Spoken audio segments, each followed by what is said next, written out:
It is Wednesday,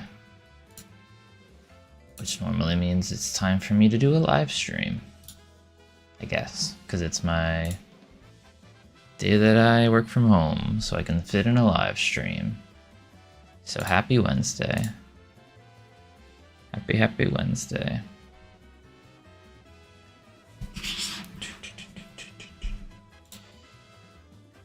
Hope everyone is having a good Wednesday. And if you're joining for the first time or for the 10th time, I appreciate you coming in. Music's a little loud. Actually, let's keep it the same on stream. I think it's just a little loud in my ears.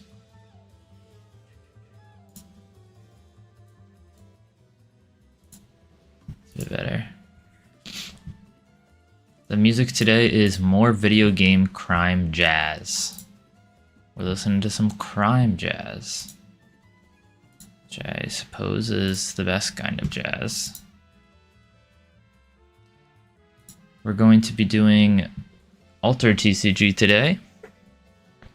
This is the new TCG out of France. Very interesting, moving along a track with two different lanes. You're playing kind of temporary characters. It's very, very cool.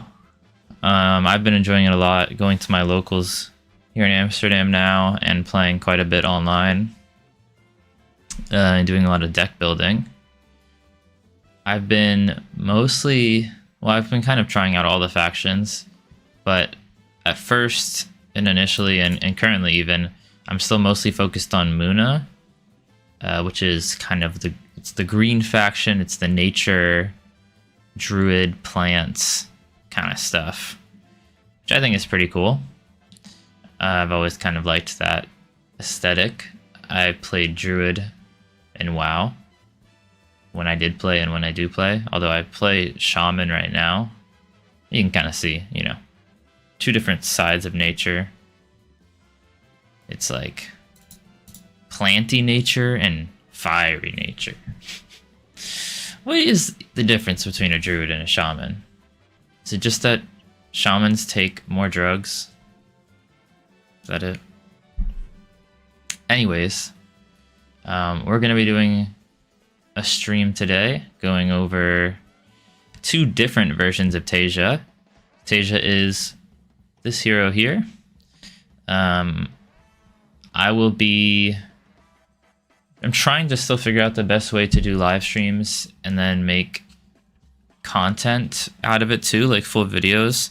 I've seen when I post that, people get a bit confused because they think they've already watched it, and they might have already watched it. And I don't want to, I want to have this more edited down version, so it's not just posting a whole stream. But then it feels odd to have the stream up as well. So I think my current solution is going to be unlist the stream VOD until I finish uploading and editing the full deck tech. I don't know, then what if people want to watch the stream VOD? So maybe I'll just say it very clearly here that if you're just interested in the deck tech, that is going to be its own smaller video on YouTube. This live stream is going to be the deck tech video that will come out later, and gameplay on X Altered as well, for any interested in that kind of thing. Yeah, I'm pretty excited to get into it. I've been playing some X Altered as well. If you haven't seen X Altered before, let me see if I can switch it over to that. We're going to get that up.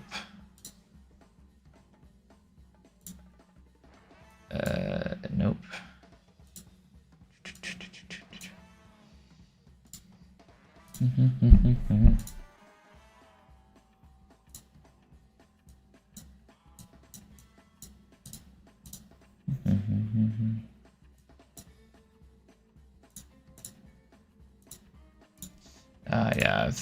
Yeah, I've bungled it.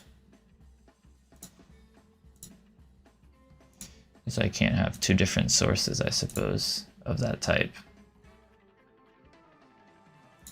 Which is interesting.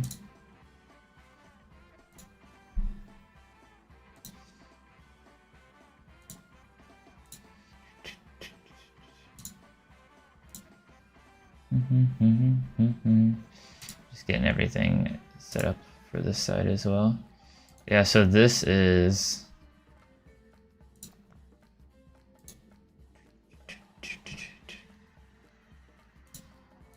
Exalted here. And this will be what we're going to mess around with once we're done with the deck tech, which has like ranked mode. There's no uniques in Exalted, which I think is probably fine. But it's got, you know, a nice full deck list. This is maybe the next deck tech I'm going to do. I've been messing around with the really fun Saudi deck. Excuse me. I've been messing around with this really fun Saudi deck, so maybe that will be the next deck tech. But yeah, that'll be coming after we finish the gameplay. But I think we'll get started here in a second. Once again, thanks for joining, everybody. Hope you are having a nice Wednesday. I'm just going to repeat that this will be a separate video. I'm going to cut out this deck tech portion, so if you just want to watch the deck tech, go ahead and go over to my channel and watch that. I'm going to grab some water and then I'll do it.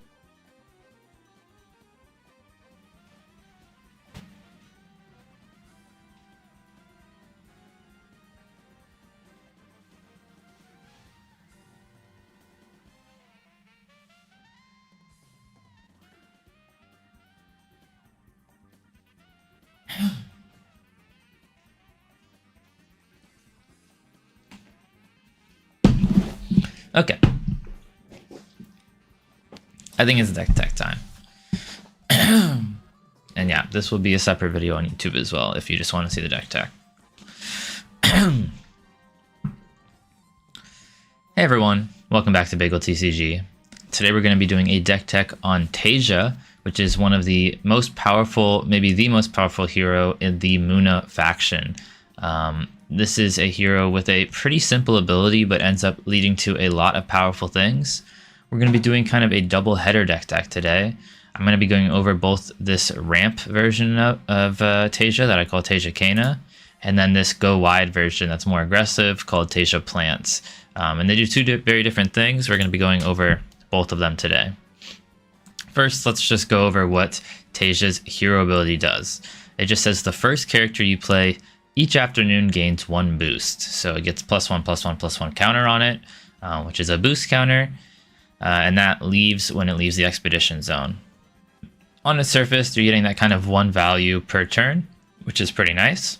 But there's a lot of ways that Teija can stretch that hero ability and make it just much stronger than 1 value per turn, right? So we have anchored is the main way, and we're playing a lot of different anchored plants.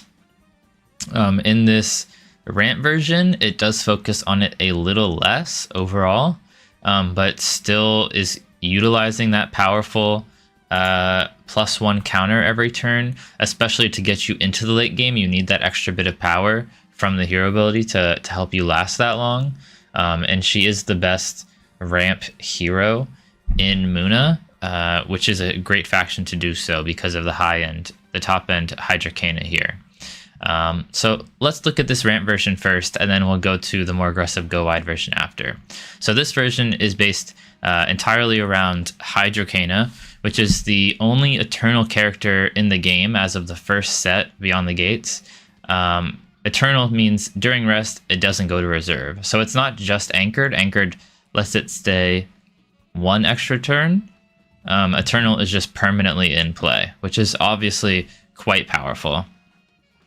It also gains 4 boosts when it enters, so it's going to be a 4/4. But then every noon, so basically the start of every turn, it'll get 4 more boosts. So whatever expedition this is in, you'll basically permanently win that expedition. Because of course 4 is okay, but 8 is usually enough to win. And then from the other turn after 12 and up in stats is basically unlosable. So you will be just winning that expedition permanently with Hydrocana. So that's quite powerful. It is a huge removal magnet, of course. It's probably the most demanding character in the entire game to be removed. But luckily the rare comes with Tough X, where X is the number of plants you control. And it itself is a plant, so it already has Tough 1 at all times. But if we can anchor some plants, the nice thing is not only are we going to get those plants and their stats, and we're going to get that boost from Teija, but also they'll be in play for 2 turns, so it'll get that tough benefit from those anchored characters for additional turns, which is really, really nice to get. So how are we going to get to the 7 mana? Of course, you could just wait until, you know, the 4th turn of the game, because of course you start on 3, and then you go to 4, 5, 6, 7. I guess that's 5th turn of the game. You could wait till turn 5 and then just play it out. But I think the main way you're going to win is by getting this out as soon as possible, especially because if you have it early, your opponent won't have the mana to pay for removal, right? Because maybe if they're on 8 mana, 9 mana, they'll have extra mana to pay for that tough cost. But if you're really early, getting this out on, you know, when they're on 4 or 5 mana still, or probably 5 mana most of the time, then they're not really going to have the mana to remove this, which is going to be the biggest benefit. So let's go over the different cards we're playing in this deck and how we're going to have them to help ramp us out. So the main ramp tools are Tiny Djinn here. Tiny Djinn is a 2-cost elemental. This is an out-of-faction rare from Bravos, and it says, if I would leave the expedition zone while I'm boosted, put me in my owner's mana zone instead. This card doesn't have very great stats. You know, 0/3/0 is pretty horrible for 2 cost, but the main thing is it goes to your mana, which is pretty nice. Normally, especially in Bravos, a lot of time you have to wait till you can play it from reserve, because as you can see, when you play it from reserve, it gains 1 boost, and that's the main way it gets the boots on it. You need that boost to be able to have it go to your mana. But of course, we can get around that with Teija, because she will give it the boost when it enters, so you can actually have it be played from hand, have the stats of 1/4/1, which is okay, especially if you want to win in Mountain. You'll of course usually win in Mountain there, and then you can advance and you'll be great. So I think it's a great ramp card, especially in Teija. I don't think it really works as well in the other 2 Muna heroes. We also have Bountiful Meadow here. Bountiful Meadow says the next plant you play this turn costs 1 less, and it's a 2-cost landmark. This one's great as well, especially because you can use it that turn. So, you know, it kind of effectively only costs 1, because you'll get a 1-cost discount if you play a plant right after it, which is really nice. So you can combo it with any of these 2-cost plants we have here, either Sneezer Shroom or Kodama. On the first turn of the game, you can play Bountiful Meadow and then play one of these for only 1 resource, which is really nice. Other than that, we have Teija. She is pretty high in stats for a 4-cost. She's a 4/5/4, which is really good stats for a 4-cost. And she gets each player to put the top card of their deck in the mana zone. So, of course, you are ramping your opponent a bit too. But the upside is you're ramping into probably something much more powerful than what they're ramping into. And she has pretty great stats. So I think either way, you're pretty happy to be playing her out. Those are our kind of main ramp tools. We have Tiny Djinn, Teija, and Bountiful Meadow. There's not a ton of ramp available yet in this faction in Muna, but I think the 9 cards will mean hopefully you can get 2. And that will be enough to ramp you out to where you want to be. Ideally, you play 1 on the first turn of the game, so you play either Tiny Djinn or Bountiful Meadow. And then on the second turn, you play either another Tiny Djinn and Bountiful Meadow, or you can play Teija as well now. And then on the third turn of the game, when you would normally only have 5 mana available, you'll be able to play Hydrocana, whether that's 2 Bountiful Meadows, discounting it by 2, or extra mana from Tiny Jin and Aja, you're going to use those to get to hopefully a turn 3 Hydrocana is really the goal and what you want to do. But we are supplementing that with some bigger characters as well. So we've got both Coniferal Coneman and Verdant back here. These are pretty beefy plants. Coniferal Coneman is a 4-cost. It's a 3/3/3, but it gets anchored. So if we play with Teija, it's a 4/4. So slightly lower stats than Aja, but you get it for a whole extra turn, which is really great. So it's kind of 8/8/8 worth of stats across 2 turns. Verdant back is a 5/5/6, which is massive stats for 4-cost, but it has a pretty big downside of only having Defender, or having Defender unless you control 2 or more other plants. Defender is pretty bad. It makes it so its Expedition can't advance during dusk, so it's just a straight downside.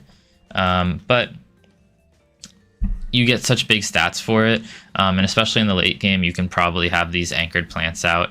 If you have some Hydrocanas, it synergizes pretty amazingly with Hydrocana, since it'll be giving tough to Hydrocana, and Hydrocana will be helping to remove Defender from it.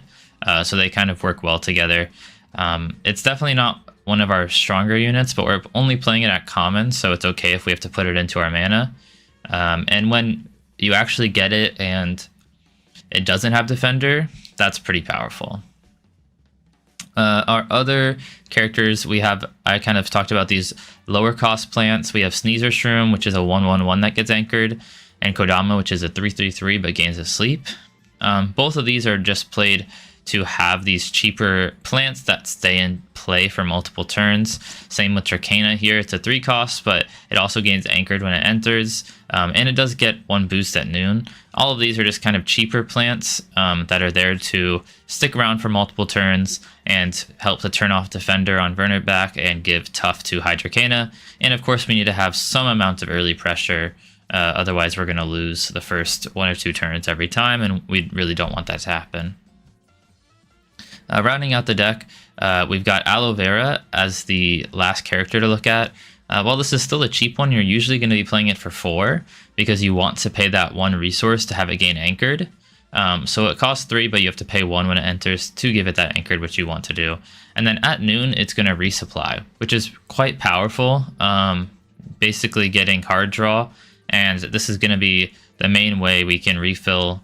Although it's not our hand, it's refilling your reserve, which is still pretty necessary.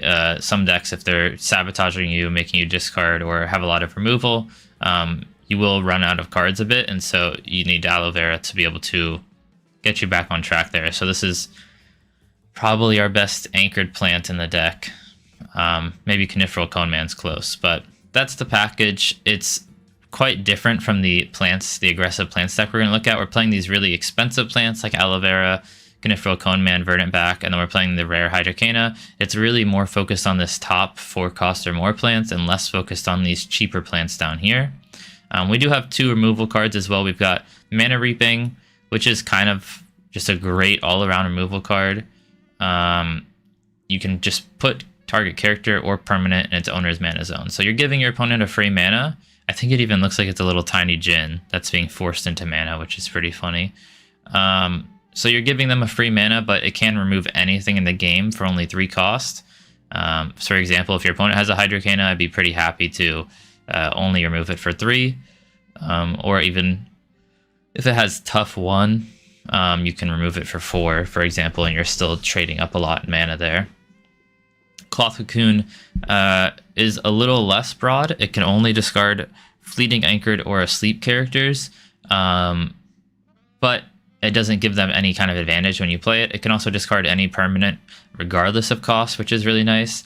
This one, yeah, these are both probably the 2 most flexible removal cards in the entire game, right after Banishing Gate. Banishing Gate is, of course, the most flexible removal. It just costs 4 and can discard anything. But these are pretty close, and they are 3 costs instead of 4, like Banishing Gate. The only last card in the deck we haven't talked about is the Spindle. If you're up against a deck that does have really good removal, like Banishing Gate, for example, which is probably one of the strongest ways to remove Hydrocana, you might want to play 1 or 2 Spindles out first. This just gives your characters tough 2, which makes it even harder for the removal to get through. and is quite powerful as well.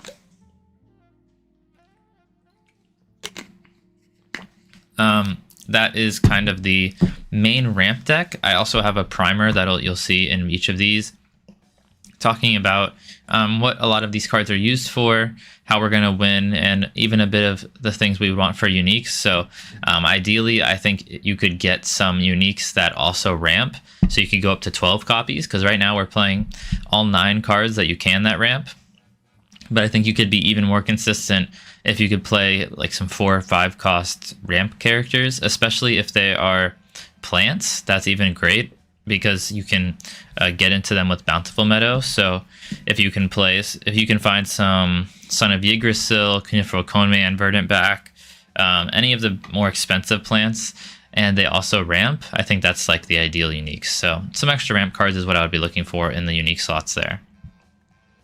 So this is a more ramp heavy, of course, big dragon version of Teija, but we also have this much more go wide version that focuses on these tiny plants and being more aggressive and low to the ground. You can see this one kind of maxes out at that aloe vera. We do have Hydrocana in this deck as well, but this is really just a major backup play. We're only playing the common, so it doesn't get that tough ability, so it is a lot easier for the opponent to remove. We're most of the time going to be turning this into mana, but if for some reason the game goes really, really late, then you can play the Hydrocana out. But the majority of the time, the game's not going to go long enough for Hydrocana to matter. We don't have any ramp in this deck, so yeah, mostly think of Hydrocana as like a backup play. Most of the deck is focused on these really low to the ground. You can see we're playing a bunch of 2 cost, 1 cost, a few 3 costs, but the deck is really, really low curve. And is just trying to go pretty wide, play 2 or 3 little plants out, and then boost them with various other characters that can do so. One of the downsides of decks that are really low cost is that you're going to run out of cards pretty quickly. So our really all-stars of this deck are Aloe Vera that we talked about before in the other deck. We still want this. You are going to run out of cards really quickly in this deck because you're playing stuff that's really cheap. So yeah, you'll just burn through your cards really quickly. Instead of spending all your mana on 1 card, you're going to be playing, 2 or 3 every turn. So aloe vera is pretty important to get that resupply at noon. And then we also have kind of mini aloe vera here. We have Spindle Harvester's rare. This is only 1 cost, and you don't have to even pay for the anchored, so much, much cheaper than the aloe vera. But you do have to find something else to turn on its at noon resupply. You'll play it and it'll come in with that first boost from Tasia, so it'll come in as a 1 cost 2/1/1 with anchored, which is pretty nice. But at noon it only will resupply if it has 2 or more boosts, and so it's not enough just to have that 1 boost from Tasia. You need to play one of your many other cards that can give it that secondary boost, and we are playing 9 other cards that can do that. Starting with these 2 new rares, we have Ogun. This is probably my favorite rare in the deck. It can lead to some absolutely gross things where you play a bunch of anchored stuff out. This enters and give all your plants 1 boost, and that boost is basically doubled if they're anchored, right? Because you'll get it that turn and the turn after. So if you can go Spindle Harvesters into Sneezer Shroom and then play Ogun, you're not just giving 2 boosts with him, you're giving kind of 4 boosts because they're getting it the turn after. So Ogun's really, really powerful. He's definitely one of your best closers in the late game. When you have, like I said, 2, 3, or sometimes even 4 plants out that have been there, get anchored, and then you can play Ogun. If you play him from hand, next turn you can play him again from reserve and just anchor or give them all boost again. He's just really powerful. His stats are pretty good at 2 costs. 2/1/1 is already okay. It's a bit under curve. As soon as he gives something 1 boost, he's effectively a 3/2/2. Which is now above curve for a 2 cost. And if you're giving 2 plants a boost, he's a 2 cost for a 4/3/3, which is way, way above curve for a 2 cost. So pretty powerful rare here. We also have Chiron. He can't do as much of a high roll, but he's a bit more consistent. He says up to 2 target characters each gain 1 boost. So he can target himself, so let's just call him a 2/1/1, just like Ogun, because he's usually a 1/0/0, but like I said, he can target himself. So he's basically going to give 1 character a boost if he's not targeting himself. Yeah. If you do have two things with anchored out, you'll probably want to target them instead. I definitely think he's a bit weaker than Ogun, of course, because yeah, he can only hit up to two things max, whereas Ogun could high roll like crazy and hit like 4 plants. But he's pretty necessary to have because we really want to turn on those spindle harvesters. A pretty amazing first turn play is to play the spindle harvesters. They enter as that 2/1/1 with Tasia, and then follow up with your last 2 mana with Chiron. Now they become a 3/2/2 with anchored, which is already really powerful, and they're going to resupply at noon. And then Chiron will be another 2/1/1. You can often even double advance by doing this, and start resupplying the turn after. You'll even have that Chiron to play on 4 mana. So it's pretty powerful. Our other anchored characters, we're still playing that Sneezer Shroom. We're still playing that Kodama. We're still playing the Dracana. All of these are just pretty standard, powerful commons for Tasia. They're all, yeah, they come in and they give themselves anchored for free, so they get much bigger benefit from Tasia's ability and from any of the boosts we're giving out in this deck. We are playing this card, Yongsu Verdant Weaver, as well. He's pretty high stats when you get him off. You know, he's just a common, but he can come in as a 3/5/5 because if you control 2 or more plants, he gains 2 boosts, which is pretty powerful. So he'll be a 2/5/5 total if you get him in and you have those 2 plants off. Otherwise, you'll probably just put him in mana. But later in the game, he's pretty huge. I mean, 3 for a 5/5/5 is not really possible in any other characters I could think of off the top of my head. So definitely way above curve when he gets off. And just a common. We're playing the same removal, so Cloth Cocoon and Mana Reaping. These are kind of the standard removal for Muna. I think most Muna decks should be on 3 Cloth Cocoon, 3 Mana Reaping. You need at least these 6 removal cards to be able to win and not insta-lose, I should say, to a lot of bigger threats. We're playing those 3 Bountiful Meadows still. They're probably even better in this deck. Of course, the ramp is key to the Dracana, the High Dracana deck, but we are playing even more plants in this deck. You know, we're playing 3, 6, 9, 12, 15 plants here, plus the High Dracana, so up to 18 plants.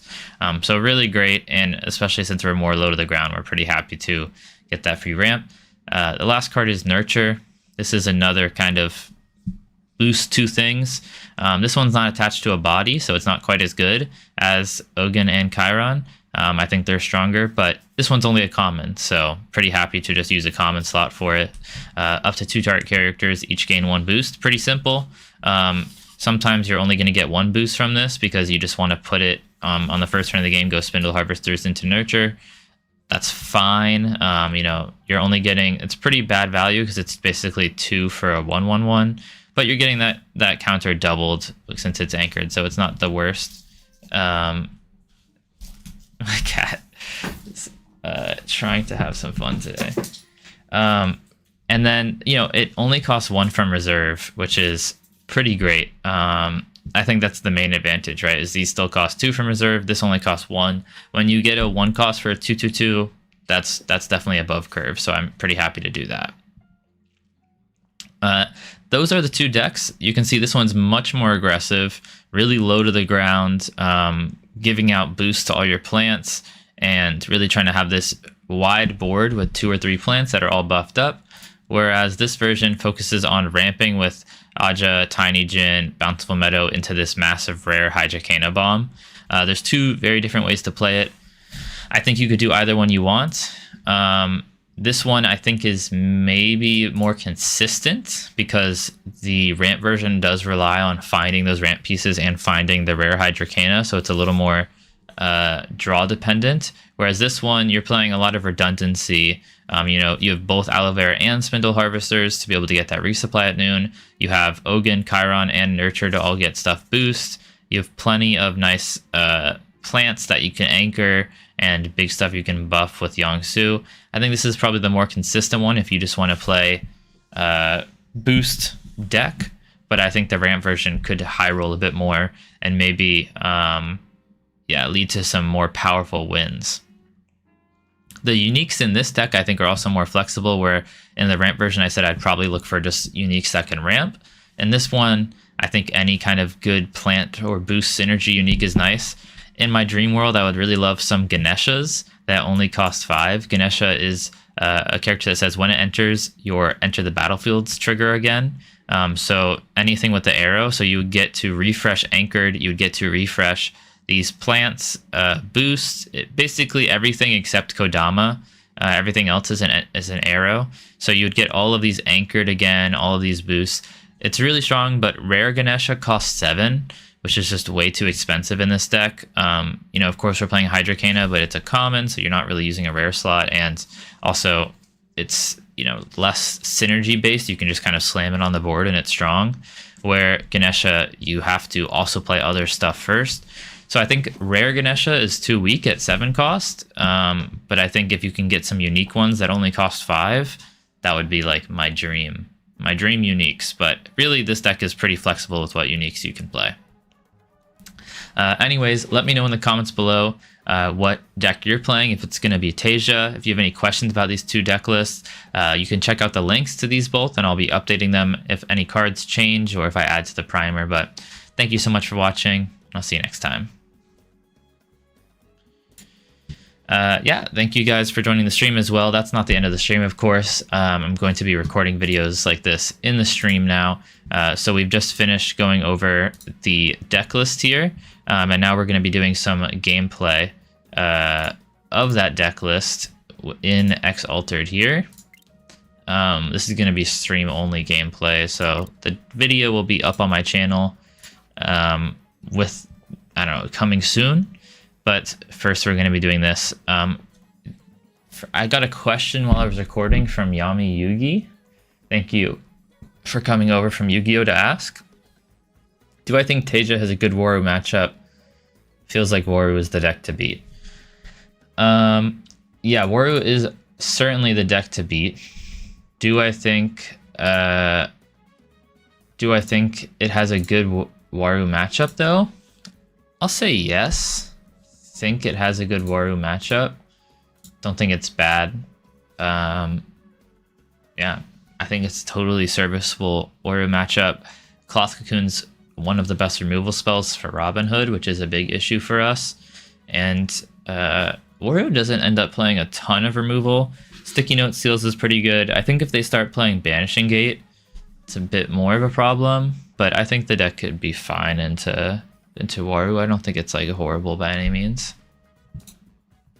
Maybe we'll play one and find out. Do you guys want to see ramp or plants first, or do you not really have a preference? I don't really have a preference myself. This card, Lyra Thespian, was a maybe in the plants version of the deck. But it didn't end up making the cut over everything else that could go in. It's gonna add everything in here. Hope you're enjoying the music.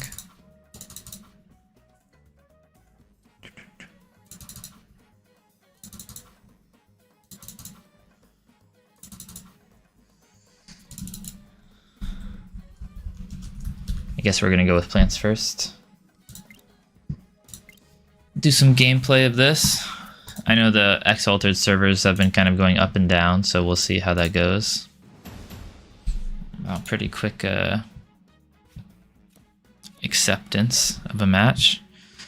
Alright, so let's see what we have. Hydrocana is basically always going into mana because it just costs too much. This hand's really awkward though. Mana Reaping also usually goes into mana, but we don't have any anchored plants somehow. Which is going to be quite bad. We'll get rid of one of these nurtures. But I think we might just be playing Bountiful Meadow here in passing. Hoping they don't double advance, because there's really no point in playing. I mean, we could play Ogun just to try to get a side, but this is quite bad. Sure, we'll just... That's actually probably best case scenario for us. Is that they just intimidate our Bountiful Meadow and pass. Wow. This is so interesting.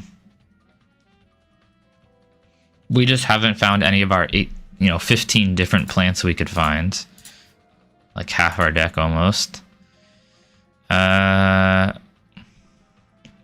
We could do Bountiful Meadow Chiron. We could do Ogun into Chiron. We could just drop this Yongsu somewhere. I think we'll drop this Nurture for now, because we really don't need it. I think we might just play Bountiful Meadow and Chiron.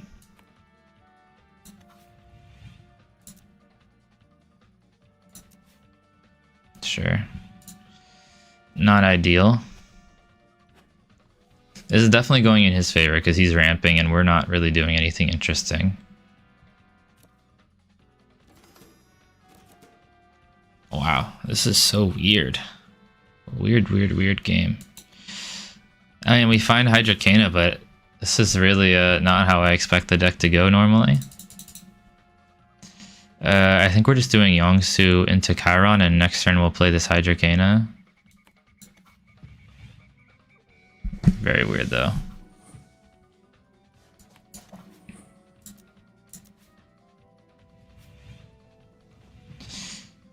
Oh, I fucked this up.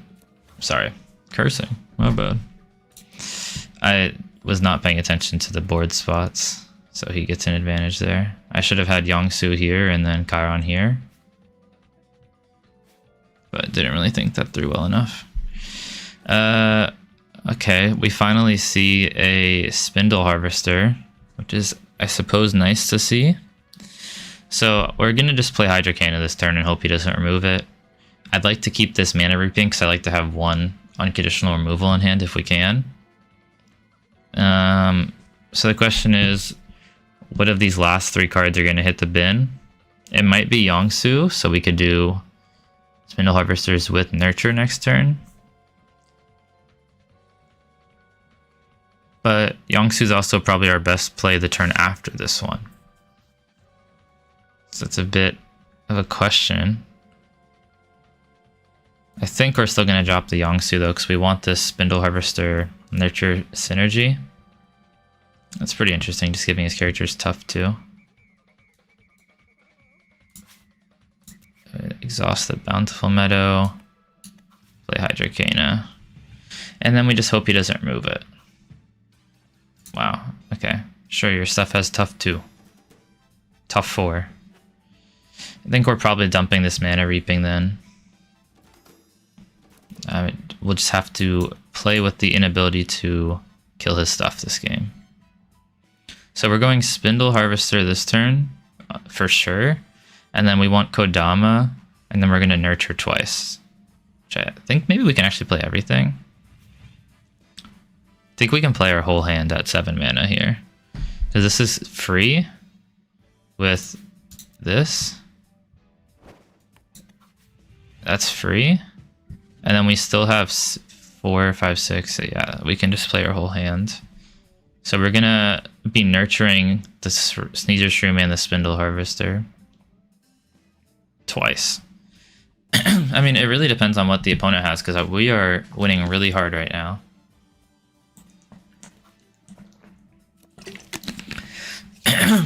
Yeah, I don't see how he wins from here.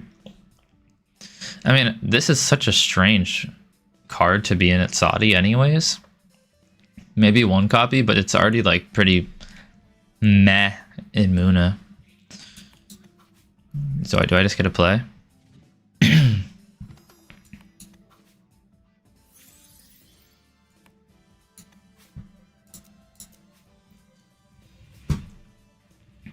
This is pretty strong. I'm happy about this. So we double advance, and we have everything in place still for next turn. So we are just absolutely gaming on this guy right now. This is interesting. Like, there's a consideration to keep everything, like not put anything into mana this turn. We're getting a resupply here. I'm kind of okay to mana the Spindle Harvester. Maybe I shouldn't, but we'll see how it goes. Yeah, I guess we're just playing Aloe Vera into Aloe Vera this turn. So Until they clear this, though, we basically play everything onto this side. Yeah, I guess give them the least amount of information possible. So we are going to have 3 things go to reserve at the end of turn. And we're going to double resupply. So I guess I'm glad I put the spindle into mana, because we're going to need mana. I guess we could have technically used Bountiful Meadow here. Well, he needs to somehow answer this Hydrocana. What do we remove? We have to give something up. It's probably the Sneezer Shroom. It's basically like a slight upgrade to Spindle. Yeah, we're definitely putting one of these 2 into mana because we're getting a double resupply. There's no way the opponent wins this game. This is super over. I'm not sure what their deck is, though. I don't think it's very good. It's like trying to... Like, it's not even using the hero ability more than once so far. It ramped okay. But I don't think you want Rare Mighty Djinn. And I don't think you want Ratatoskr. Ratatoskr is a maybe okay, actually. Maybe I should be playing this over Isenboshi. I think I'll swap that. But, yeah, I'm kind of sus on this whole endeavor he's got going on here.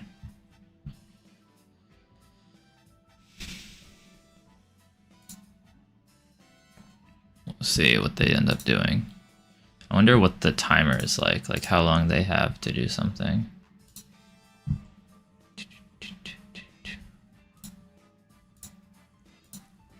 Hopefully they don't take too long.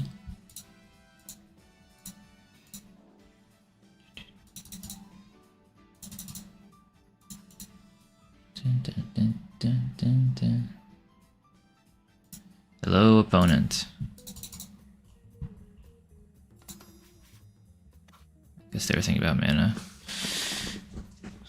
Alright, well, like I said, I don't think there's any way they win this, but always start with your cheaper stuff. So we're just gonna go with a Spindle Harvester for free over here. As cheap as it gets. Then we're gonna be... If he gets to Mana Erupt the Hydrocana, that is what I was kind of talking about, like he needs to have something. We'll do Kodama over here. Still don't think he can win this, but... That is what I was talking about, where, like, you know, common Hydrocana can be removed a bit easier.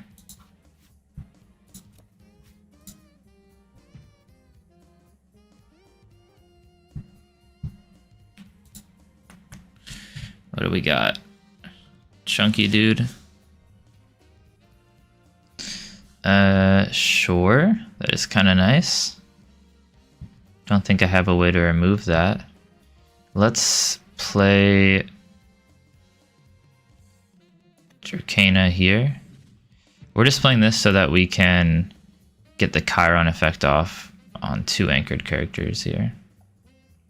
What's going to reserve? This is going to reserve. And then...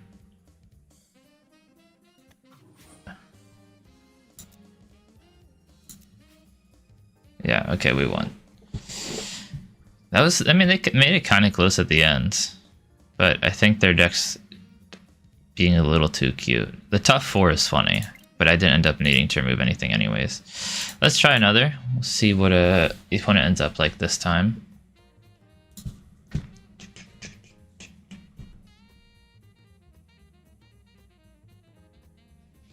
Loving the music.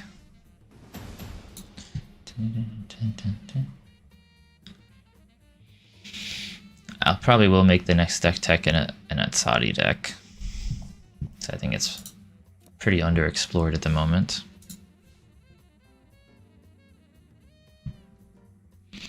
Okay, did we get characters this time? We got the Dracana. So we can do, we'll put Hydrocana in like we said before. We can do, probably don't want this Yongsu. I think Yongsu is more of a late game card. We'll probably start with just this Dracana on the starting turn. Do we want to go Dracana into Aloe Vera or Dracana into Kodama Nurture? I think Dracana into aloe vera is a little more consistent.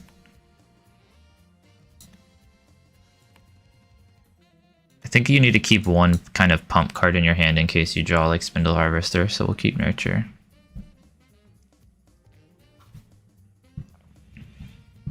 This may be a bad matchup for us because he plays a lot of good 2-cost removal. I think if we played over here, we could get hosed too if he has some sort of pump. Yeah, he plays like Intimidate, he plays Off You Go. This might just get bounced and then we're pretty sad. Beauty Sleep. It's kind of interesting. He's going to give it the 2 counters. Okay, so we'll just advance once here. Beauty Sleeping his own guy is kind of interesting. I think I would have just Beauty Sleep to my Dracana because Sleep Counter is kind of counter-anchored counters. Okay, I don't think we need the second Aloe Vera. Like I said, I like to keep a Mana Reaping if we can.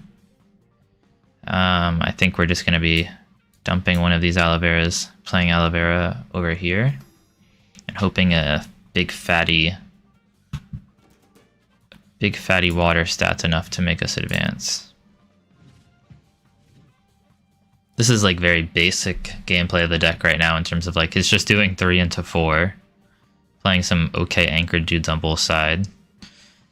This, you really want to try, like, the deck really is functioning its best when you are boosting something more than just the Teija when you first anchor it. So, like, if I could also drop a Nurture here, I would much rather, instead of playing this, play, like, a Sneezer Shroom into a Nurture. But, yeah, you don't always get that. Do we think he's going to Beauty Sleep again? Yeah, okay, now he Beauty Sleeps this guy. That's like the correct line. Because, yeah, Sleep counters basically counter-anchored counters because they get removed together. So it's not like you get it for a whole extra turn, you're just kind of getting it that once.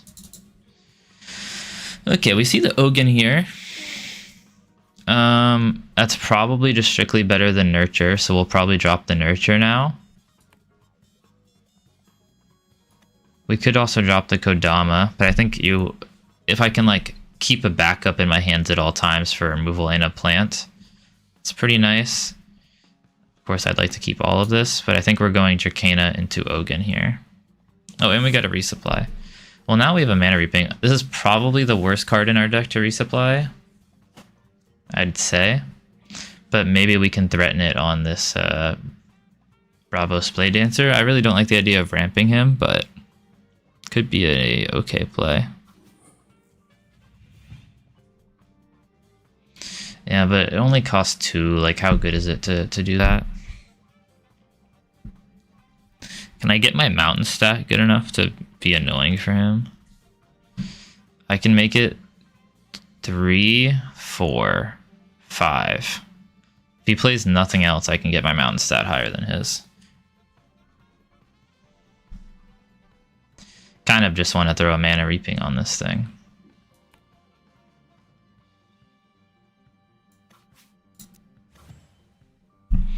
Don't like the idea of ramping him, but I want to actually get use out of this free card we got. I think that's good. I think we're just going to Kodama this turn.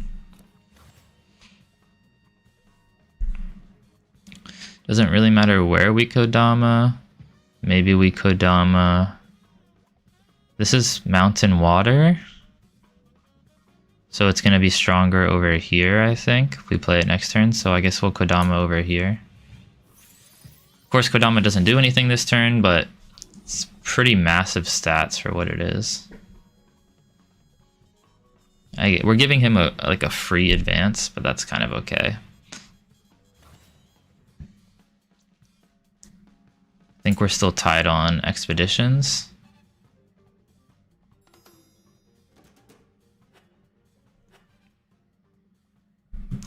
The main thing is he doesn't have like a fatty thing to be boosting, which is what he wants. This turn, I think we'll drop the Dracana and it's pretty weak overall. I think my goal is to go Aloe Vera for 4 here, and then Ogun on top of it. Aloe Vera is pretty mid at the moment because we don't have a water stat.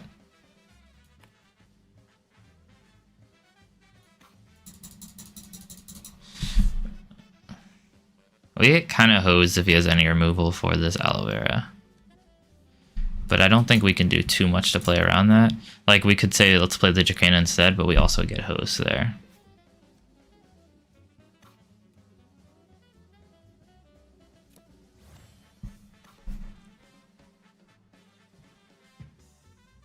And we'll just play that Ogun out.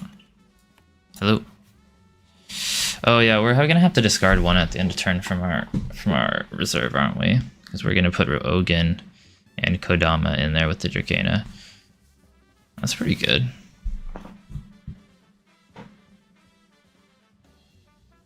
I mean, is it good? I guess it's fine because I don't double advance. And I don't get to keep my fatty anchored thing. But now he's got straight up nothing with just 2 cards in hand. I don't know, maybe it's fine. I don't think we want... Okay, we're gonna be on 7. Kodama is like amazing from Arsenal. From reserve. I think we'll get rid of this Dracana. Chiron, huh? I think we'll get rid of this Cloth Cocoon. We don't need the 2 removals, and I think this one's a little less powerful into Aphanos. Once again, I wish I had 1 more mana, because I want to do Aloe Vera here for 4. But then we can only play 1 of these. Can you play something like that without a target? I didn't even know you could do that. It says target character. Don't you have to have a target? It's kind of interesting. I mean, I get he wants to use it as like after you. No, he just concedes. Okay. Yeah, so far the deck's doing its thing pretty well. That game was a lot closer overall than the Atsadi game. The opponent just kind of gave up easier. Okay, we can do the... Of course, like I said, we're going to drop this Hydrocana like normal. Going to drop the Yongsu. Those are good things to just drop early. We're going to always want to do Bountiful Meadow into Sneaser Shroom here. That's kind of the line I was talking about. That's quite powerful. So the question is after that, do we want Ogun or Aloe Vera?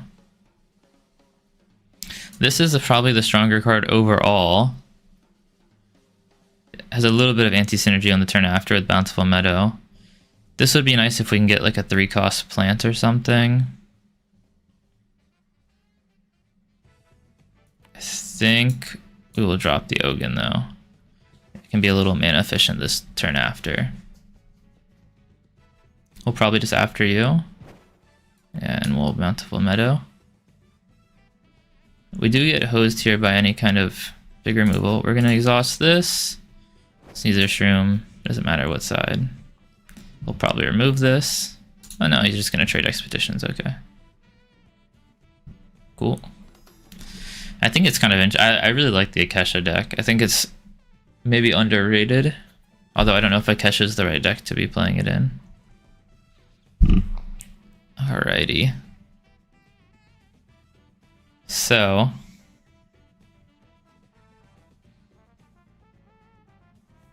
with Bountiful Meadow, we can go both Dracana and Sneaser Shroom if we want.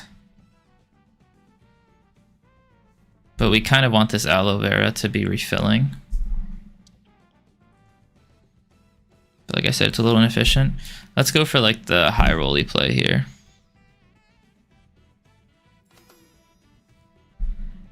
Drop the Sneaser Shroom here. Once again, it's usually good to drop your cheaper things first, so they have less mana to respond to your bigger things.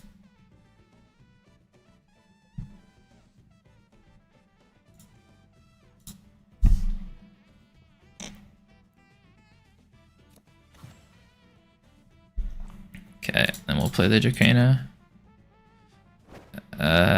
What side? Probably the opposite side of the other anchored thing. So next turn we do need to draw something with a bit of beefiness to it. This guy is really just cycling his magical trainings. Interested to see how we close this one out.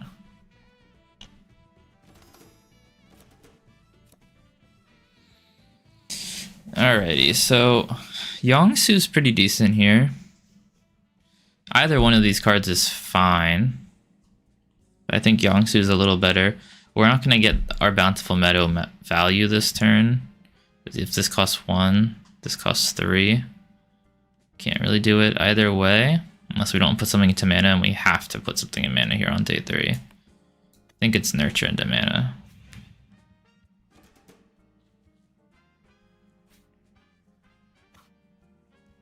Are we Magical Training again? Ooh, Spycraft is actually deadly here. Spycraft is actually deadly. That's great. Them having priority to get to play Spycraft is pretty good. See, this is where I'm like hoping we draw an Aloe Vera or something, because we're getting pretty far behind in cards. We're really just full top decking right now. And we're going to have a bunch of stuff in our reserve next turn. We're going to have the Sneezer Shroom. All 3 are going to the reserve, unfortunately. If we can just advance 1 expedition a turn now, though, we're far enough ahead. Because we're going to be fine from there. I don't know what he just played. It didn't even show me. Oh, he Banishing Gated it? That's pretty interesting. That's actually fine for us, yeah? I mean, we don't get to advance. But I think it's chill. This hand's good as well. We get to play everything out. We're going to go just Sneezer Shroom into Kodama into Yongsu. Hopefully no sabotage, but I wouldn't be surprised if our poor Yongsu gets sabotaged here. Once again, sides don't really matter too much. I guess he has more options over here. He's probably just playing this Issy Talk out. That's pretty annoying, actually, because we can't... Whatever side he plays the Issy Talk out on, we can't win. Because of how Kodama works. Which kind of makes me think we have to, like, play the Kodama first.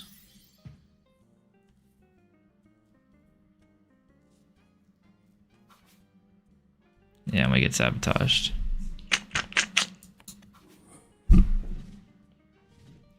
This deck just has so much sabotage, because it usually plays Tooth Fairy and Spycraft and sometimes other stuff too. Yeah, he gets a double advance here. There's not really much we can do against this much sabotage. Now he's only 1 behind. But he definitely overflowed his reserve big time there. I don't know why he didn't pop this to draw a card. That's just a big misplay. I guess he wanted to keep it.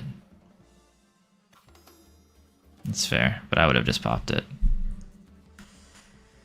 Yeah, we're just playing Hydrocana and hoping he doesn't make us really sad, aren't we?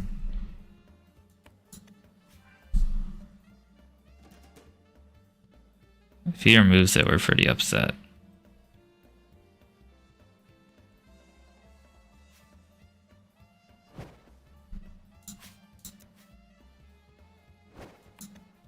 I mean, he's probably just gonna Issy Talk it, like, over here. And then we're sad, too.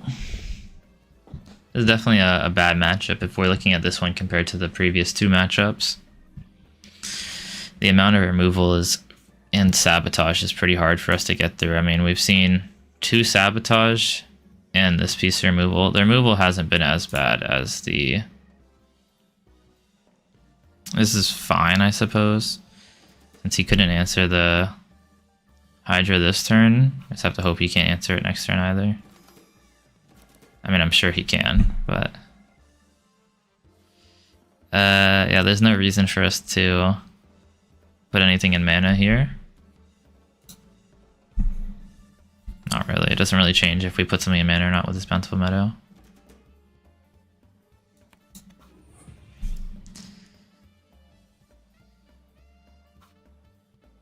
Yeah, that's pretty game losing, I think.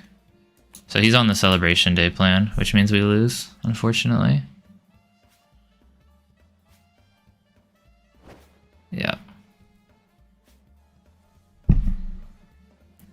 Yeah, as soon as they hit 8 mana, if you don't have the removal, and I think we've put ours... Oh, we haven't seen a single piece of removal is what's happened. So we basically have to draw into something here, but we're not going to. Yeah, the Katagear Celebration Day deck is quite good if you never see a single piece of removal. Yeah, we see a Mana Reaping, which is good. Once again, I don't think we'll put anything into mana. Even though technically we could use one extra piece of mana here with Nurture. I'm almost hoping he just hero abilities so I can kill the Katagear. But he'll probably just use it in Celebration Day or something.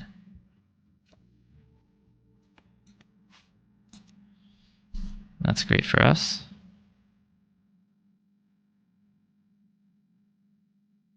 Unfortunately, I don't think there's any way for us to win this side, right? This could be a... Yeah. It would just end up a 4-3-3, right?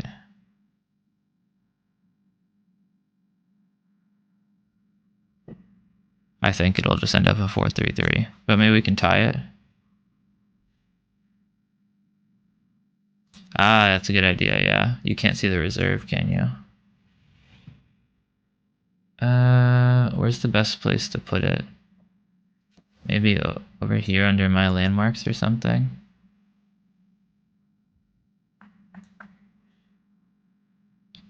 Yeah, there's not like a great spot.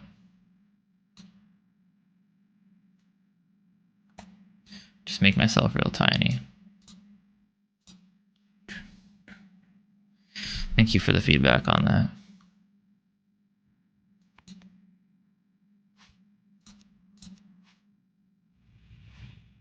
I mean, he's just gonna Vanishing Gate this in a second, unfortunately. Left bottom? I guess left bottom is the same thing. Those emojis in this game.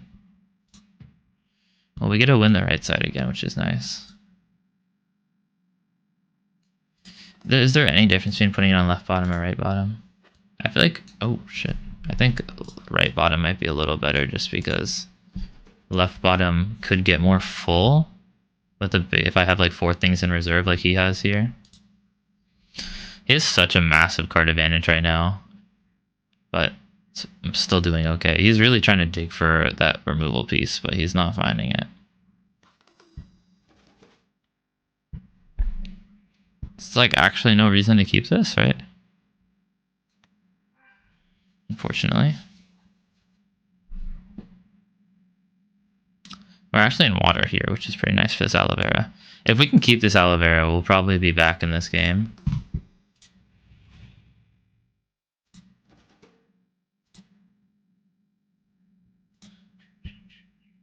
What did he just do? Oh, I'm starting.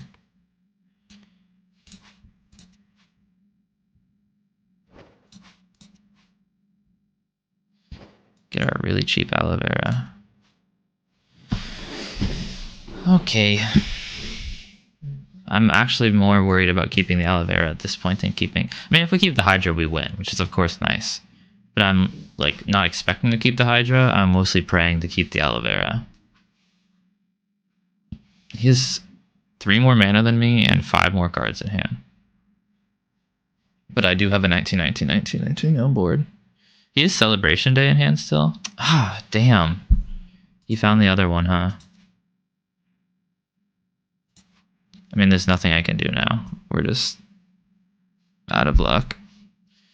It's probably like a fine idea just to pass here. He's just gonna tap it for Celebration Day. So we don't get to play the game this turn.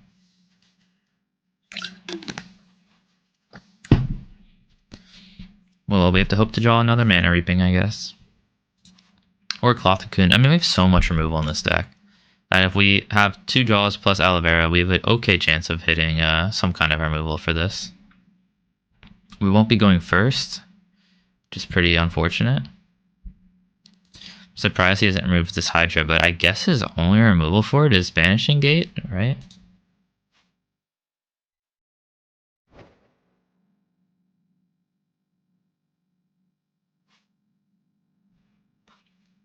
he had the Banishing Gate for free there.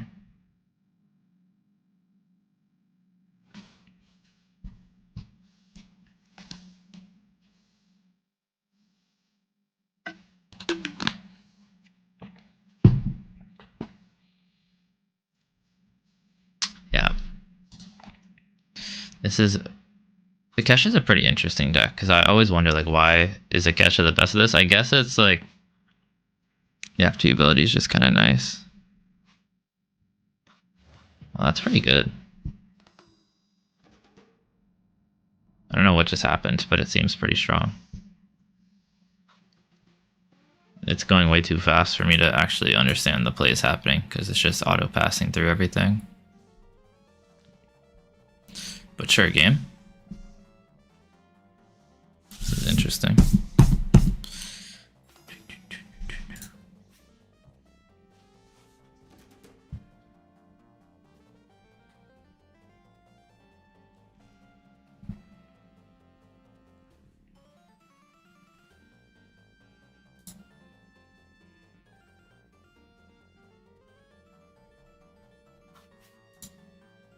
Ooh, and a nice little sabotage. Look at that. He's really saying, nuh-uh. It does feel a little unfun playing against these kind of control decks, but I understand he's probably having fun. Such a massive card advantage, too. It's pretty cool. Look at this. I get to play almost no cards. He's Sabotage. He's Discard. He can remove stuff. Pretty good. This deck's only weak to like a few things, but it does. I mean, it's probably weak to Waru, but it seems pretty powerful. Definitely makes me want to try it out. Like, look, I get these things, but I don't think we can win this game, unfortunately. That's definitely going to be one of your harder matchups, is that full Akesha control kind of deck.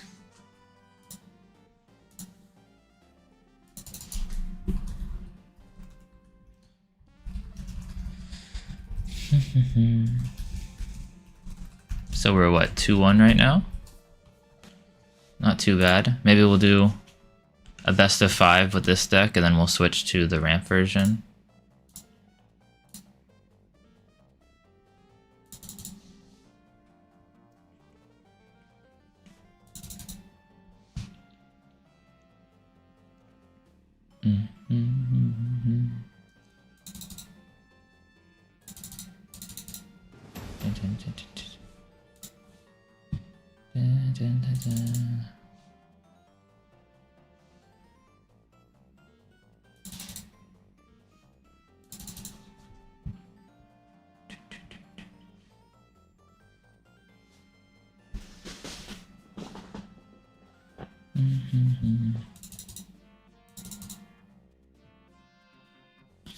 All right, we're in.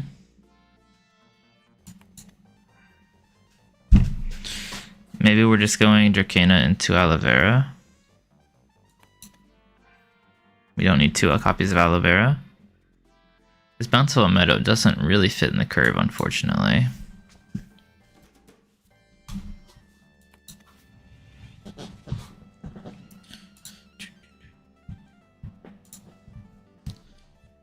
Trying to see what that deck looked like. It was pretty interesting.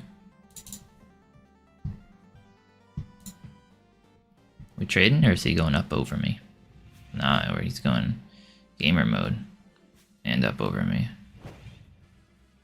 A little double advance from Bazira. Love that. With some seasoned gamers coming out too.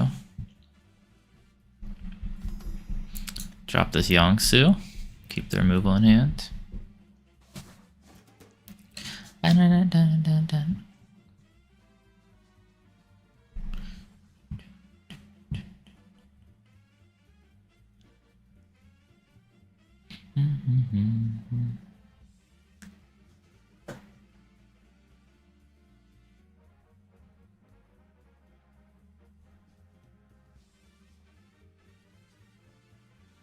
Like the music still.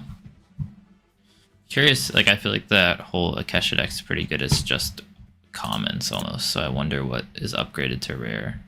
The only thing that has to be rare is the Katagear and the Celebration Days. But the rest seems like it can kind of be anything.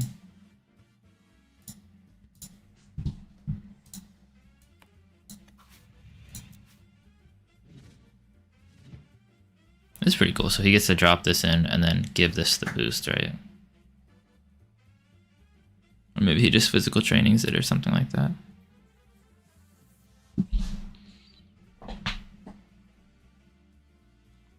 It's like a pretty standard curve so far. I think next turn we're probably just going Dracana into Ogun.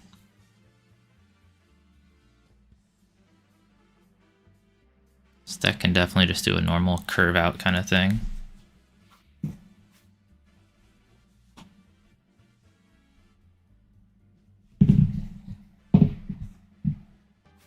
It's nice that he gets to go like 4 on his mountain, which is where it counts.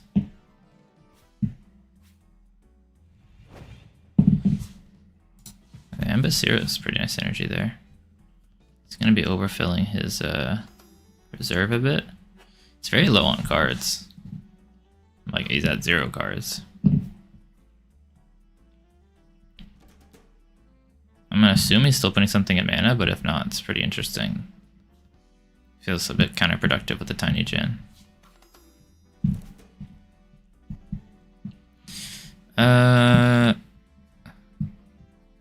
Don't know if Sneezer or Dracana is better. I think we can drop the Sneezer, because as we get higher up in mana, Dracana becomes a slightly better Sneezer. Especially when you're in further expeditions, it's kind of nice.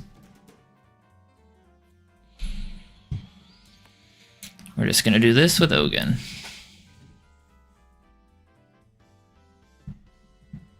We will have to discard something from reserve. It'll probably be that Mana Reaping. Pretty unlucky resupply from Alavera there. Alavera is definitely better in the later game. Early game it feels kind of middling.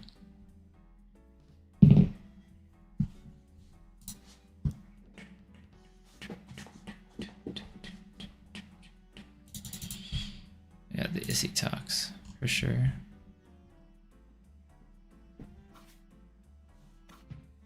Oh, chill. Doesn't matter anyways, does it? I was just talking about how it was gonna get discarded at the end of turn, and then he kind of solves the problem for us. Pretty unfortunate here though when he drops red in the right side that grass is what we're fighting over because it's my weakest stat. Sometimes you get really unlucky with stuff like that. Like if we were fighting over any other stat, it would have tied, but just because it was grass, and I just don't have enough grass stat to make it matter. We're gonna be at 6. And we're probably just doing Alavera into Ogun from reserve.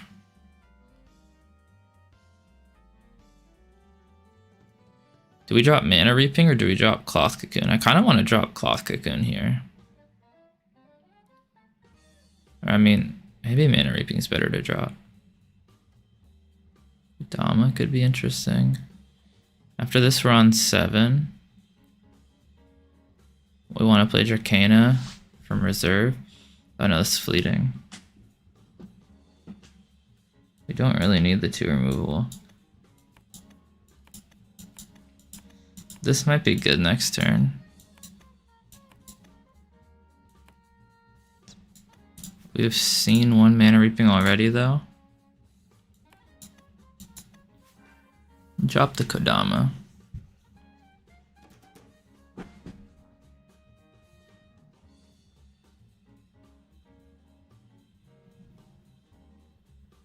I mean, we're only 1 behind this game. It's going okay.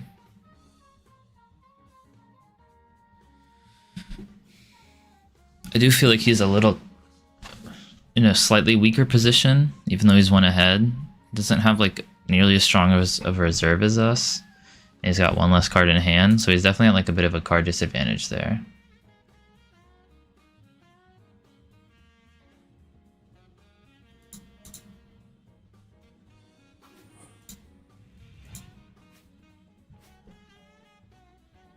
She's gonna get pretty big.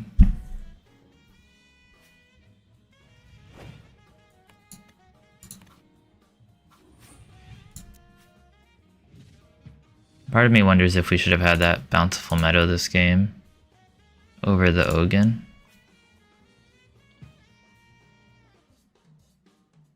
What are we fighting over? Water and grass? I mean, I can never beat them in grass, but I can double advance by going up in water. So now we'll be caught up. This is going to end up pretty close in the end. He's once again overfilling his reserve. I guess that's the downside of having these stuff that remove fleeting.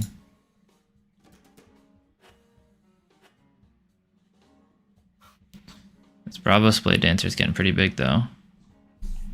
But I'm just going to Cloth Cocoon at this turn. Unfortunately for him.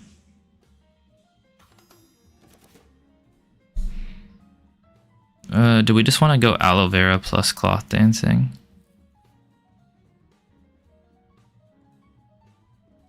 Probably. Drop this Nurture. I think we're just gonna Aloe Vera on the right. It's what, water? Okay. Ooh. That's kind of nice. So here we can Aloe Vera. And then he's gonna maybe think that we're gonna Yongsu, which we like certainly could Yongsu. I mean, Yongsu is almost as good as just Cloth Dancing there.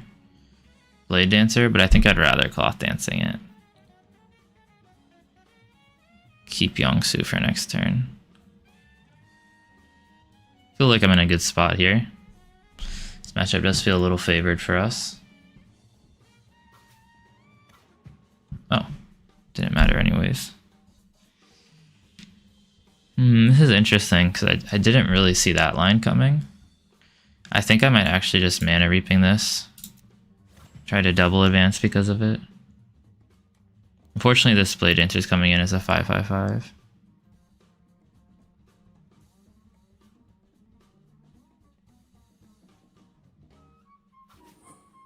Yeah, it was good on him to play that last because I couldn't Cloth Dancer. Definitely a disadvantage of me going first this round. I think we mostly lose if he has Helping Hand here. But he doesn't, okay.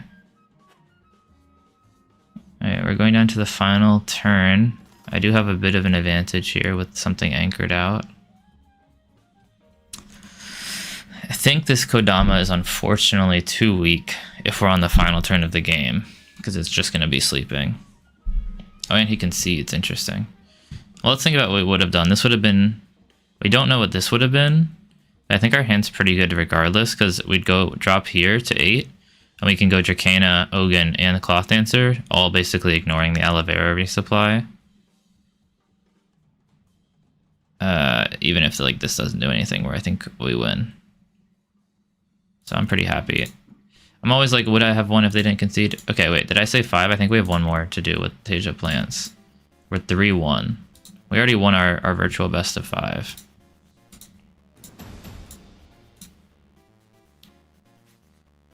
And we get the mirror to end it out. This is like way too much removal here. Ah, no, we got a shitty hand again. I don't know how we're drawing these hands with 0 plants.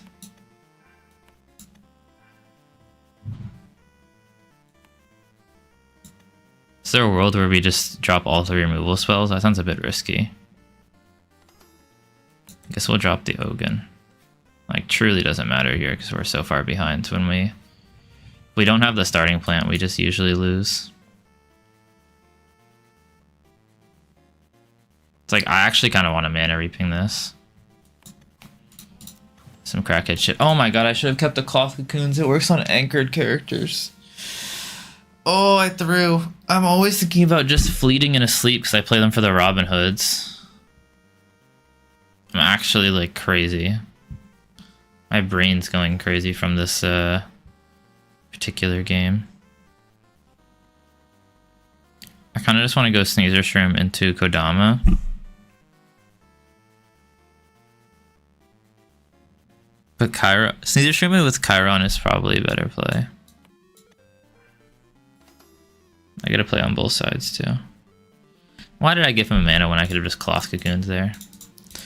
I could have kept that hand so differently. I should have looked. Yeah, it's definitely like a moment for improvement, right? You need to look at what priority you have. I was going second, so I can look at what he plays and respond to it, which makes Cloth Cocoon probably the better keep overall.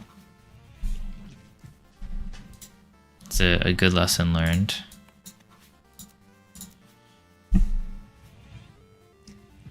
Probably just gonna trade sides here.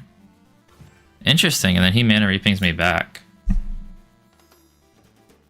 Unfortunately, I think he's gonna Hydrocana next turn, and so we would have to like magically find another mana reaping.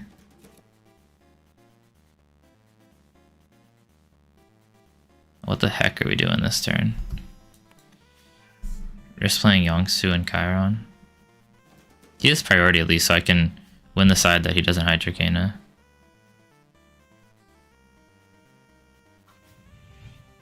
Yeah, and it's a tough one. It's interesting. I almost wonder if we should not Chiron here. Yeah. So now we just Hydrocana this side and hope we can trade forever. Yeah, we don't need a second Chiron. Hopefully this is enough, but if he has another piece of removal, we're probably shit out of luck.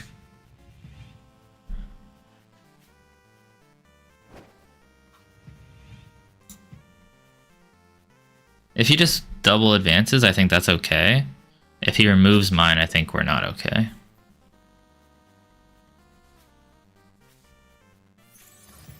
Why would you...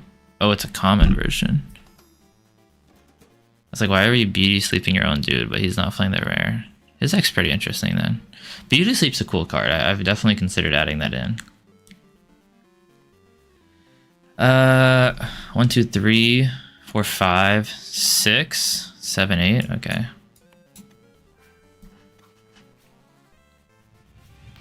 But we can never win on the left. Or the right, I mean. Pretty interesting. You just starting by beauty sleeping my dude? Okay. Sure. Think we can advance on the left still with some faith and trust.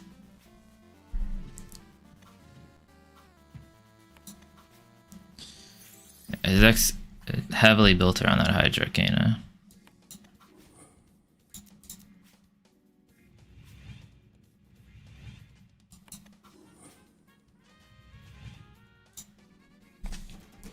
Question is, does trading expeditions... I mean, we're one expedition ahead, right? So by winning this side over and over...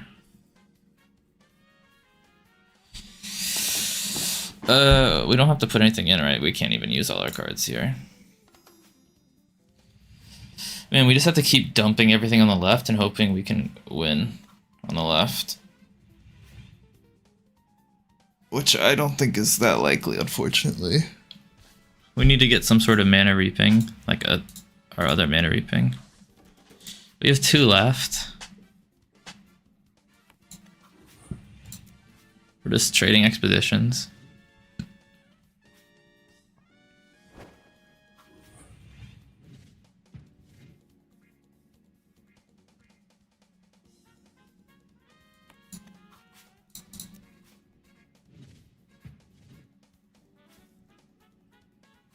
It's such a funny game. I guess neither of us are going to find our removal for the other's Hydrocana. Now I can't even remove it anyway, so that's winning my whole turn. Because it has tough 7 or something. Yeah.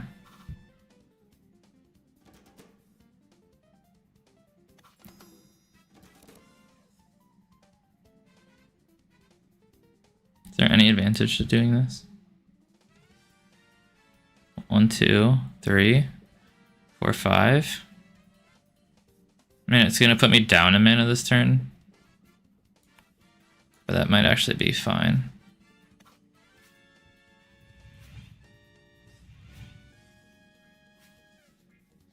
I mean, if we can keep trading, it's really onus is on him to find a way to double advance at some point. So I'm just letting him keep this left or this right side. Or if he can find another Hydrocana, we're in some trouble.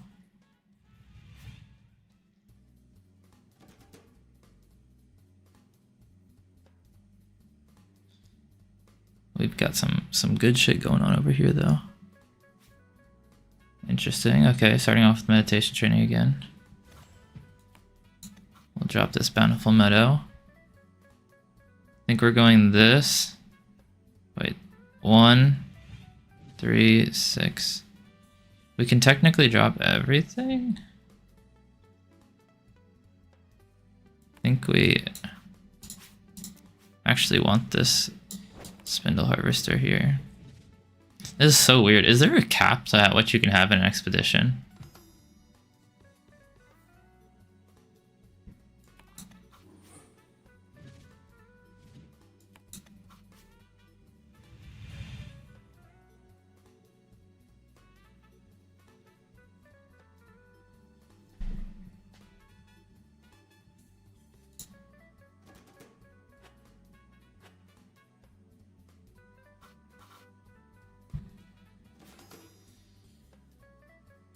I think we drop this.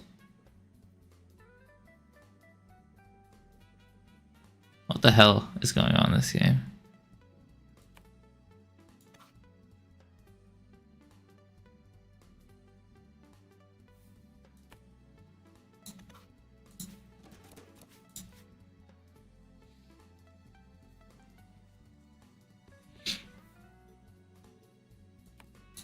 Guess there's really no difference between manaing that and keeping it in hand.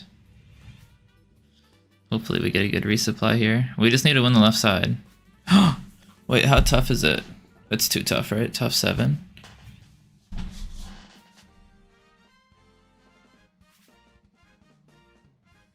So I start.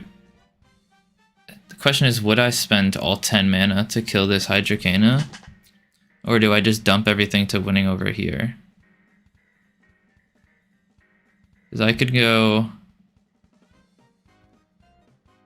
7 mana over here. I mean, I might just dump everything to killing that, because he has to somehow double advance to win.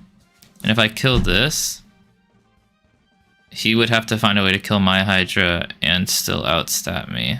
Actually, that's probably too risky. I probably would just try to dump everything on the left side. Okay, let's play some games of Teija Ramp. And then we will close out. See if we like this more. I'm going to guess that the ramp version is less powerful. As we just kind of saw, it doesn't seem to do quite as well. Which would be my guess for what happens.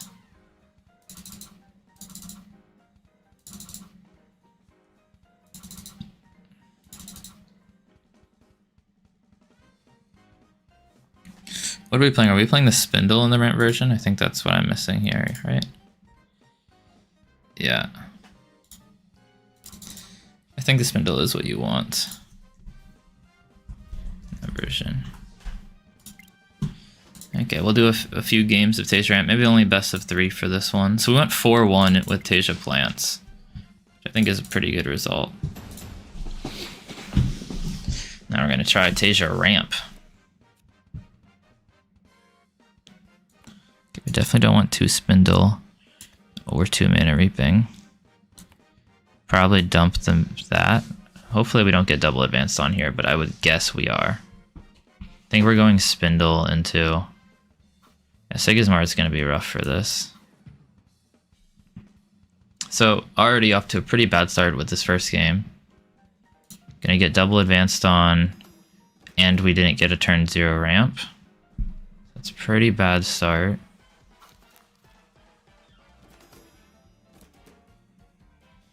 We hit the Hydrocana, which we won, but we're still not ramping at all, which is pretty bad for us. If he can double advance over our Coniferal Cone Man, I think we lose. So we will see how that goes. At least we get to respond here.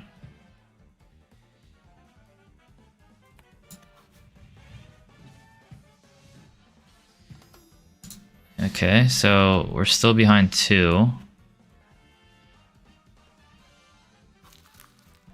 He's gonna probably just play these out.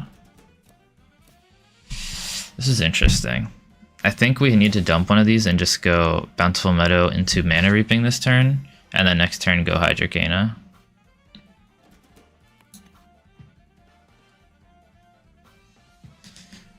Okay, let's just hit that.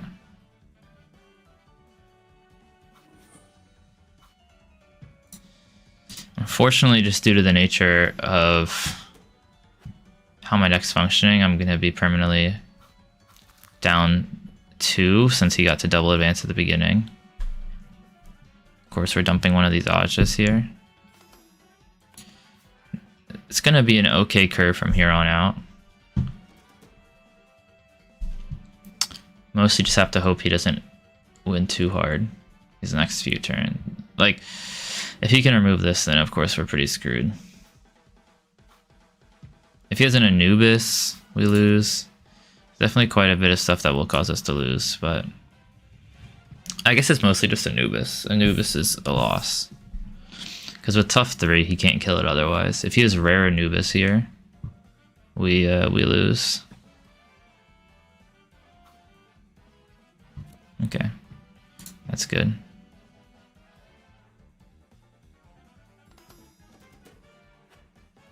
And we get to go first, so we can give it some additional tough, which is nice, by dropping Coniferal Cone Man over here. Yeah, now we don't need those tiny dudes anymore. We're either going Coniferal plus Verdant back. This is going to be a pretty good turn for Verdant back if we can get everything going right. This is where we hope to kind of be over the edge of that hill, where they, of course, double advance on us, but there's a chance that we can double advance this turn.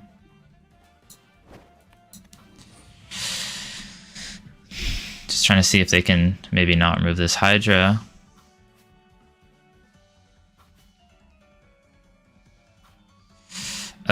Is Aja or Verdant back better? I'm not sure it matters. I think we'll do Aja. Verdant back has slightly better stats, but I think I'd rather have the extra mana. Unfortunately, we had 2 mana one of our 3 Hydrocanas, so we're really probably not going to get more than this Hydrocana this game.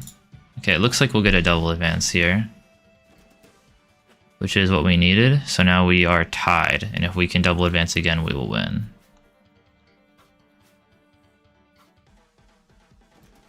He's got some nice tough 4 on him still.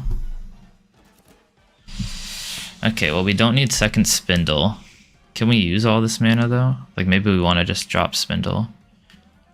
3 for a plant. Yeah, unfortunately, that's like 11, which is way too much. 3, 3. No, we can't use all the mana no matter what. Unfortunately. I think we're dropping Coniferal Cone Man on the right. I think that's fine.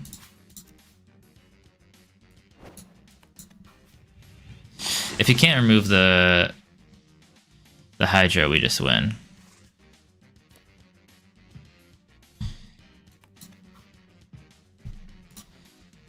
Let's see if we get the double advance. It looks like we have a good chance of getting the double advance here, which would be a win.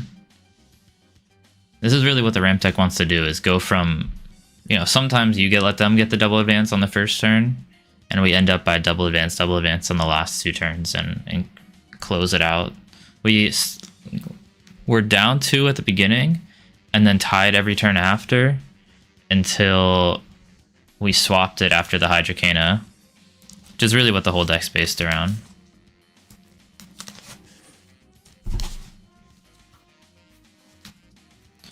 Looks like he's not going to have a way to close this out. Nothing he can do for 2 that'll win the game for him. I mean, that even looks kind of scary, right? But my board's just so massive that I win from here. Nice game. That kind of showed how the deck can even come from behind, right? Because we were quite behind. Or, like, I guess 2 is pretty behind in this game.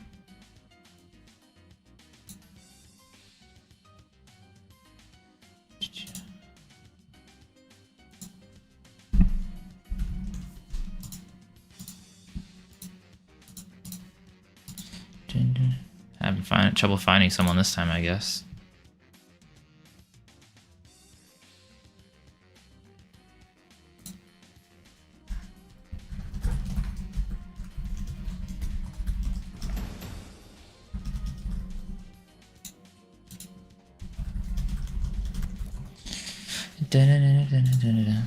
Alrighty.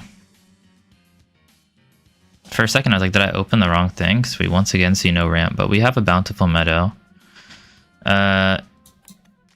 Bountiful Meadow, we're taking those away because Mana Reaping is a bit weaker earlier. Dracana is not necessary when we have this other stuff. I'm mostly deciding between Bountiful Meadow into Sneezer or into Kodama. I think it's too risky to go Kodama because then you are guaranteed to not win on one of your sides. Where here we should probably be able to trade sides. Yeah. This is nice. We get to at least trade here, which is pretty good. Pen's a pretty strong deck, so we'll see how this one goes. I would love to draw an Aja or a Bountiful Meadow here. Interesting. Well, we have to keep the Hydra. My real question is Coniferal or Aloe better?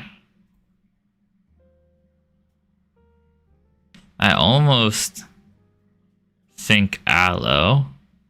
The reason I say that is the stats are of course a little worse, like 4 for 4 versus 3-3-5. But we want to find one more piece of ramp ideally, and I think Aloe could be the way we do that. This is going to be pretty strong. He just gets to pick a side to win, I think. I'm mostly worried that he can win both sides.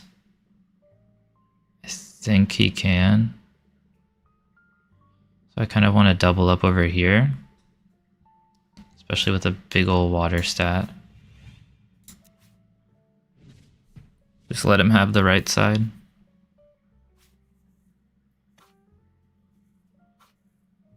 Oof. That's pretty good. I don't know if he needs that much card advantage, but... See, I guess this is a reason to not double up, because I could have double advanced here. I'm kind of down to drop this Kodama and just go Spindle into Sneezer. Really, we're having trouble finding that second ramp piece. Fortunately, I think he's going to Tinkerbell to start. Mostly have to pray he doesn't hit the Sneezer, but I think he will.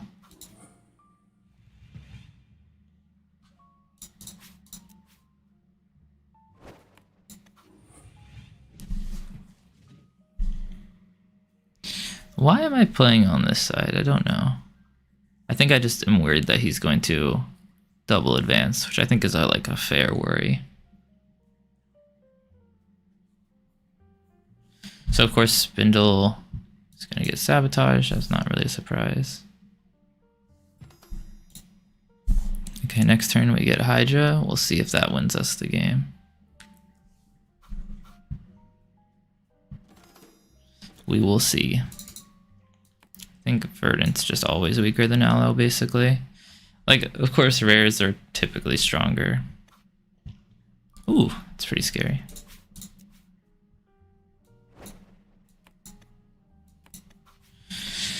Alright, Hydra.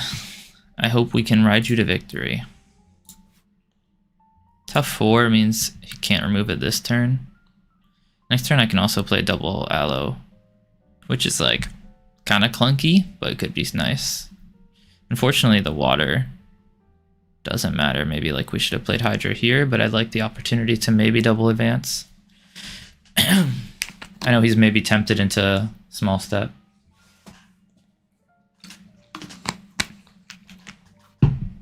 I think we'll play one more game after this. Interesting line there. Assume he's going to have a 2 cost.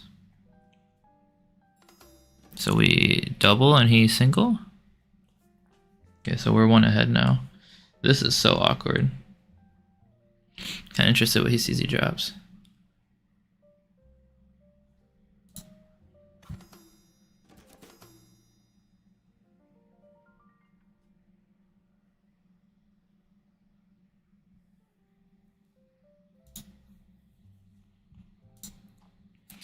Okay, I think we're going to just be doing Aloe from reserve plus Coniferal. Of course, we don't need the Additional spindle here.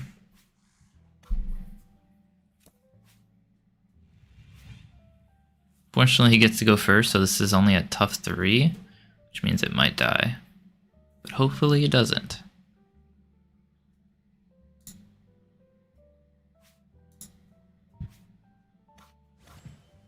It's interesting, just trying to get it less tough.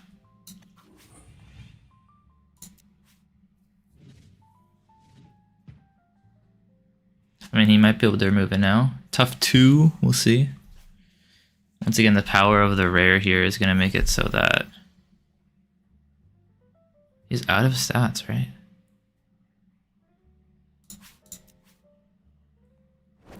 I'll just play it here so I get a double advance. It's a bit clunky, but it's fine.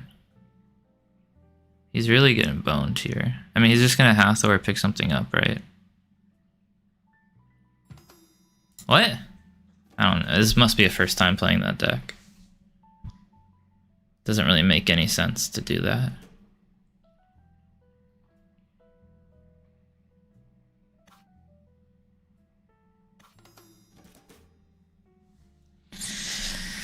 Okay, I don't know if we want Aja at this point. I think we're mostly looking for plants for Hydrocana. Just keep him nice and big.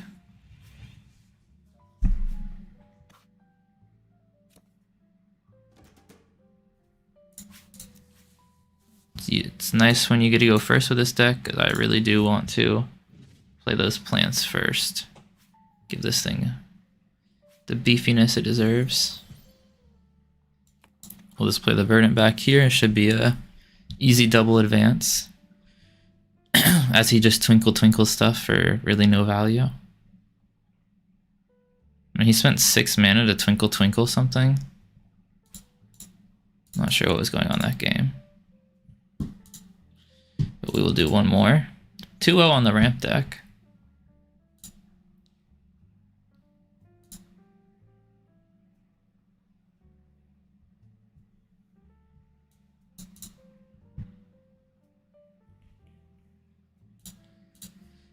One more game, I think.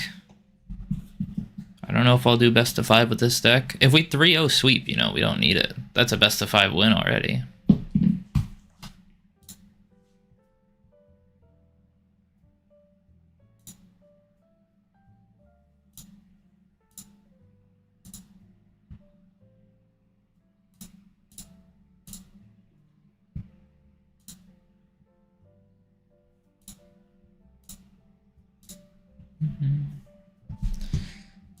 Now we're in some chill jazz, huh? Kind of want it more upbeat. We're not even on, it's because we're on a freaking different thing. I want jazz to do crime too. I'm not even doing crime anymore.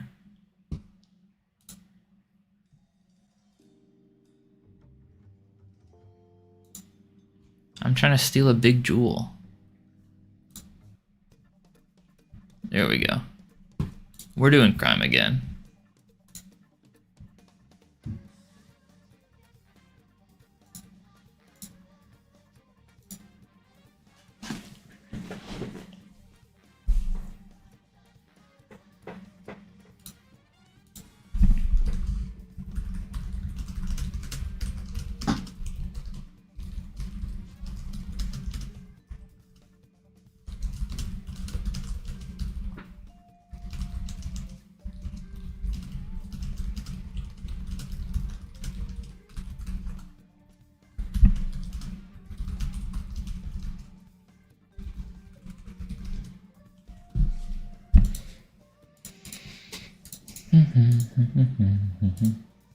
Having trouble finding this last match, huh?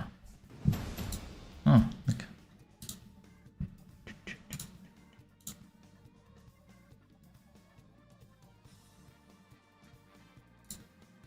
I don't know what just happened. It's just showing us our next rank. Oh, wait. Bountiful Meadow, Aja, Hydrocana. Sold? Is Bountiful Meadow or Tiny Djinn better? I suppose because we don't want to not advance the first turn, Tiny Djinn is better.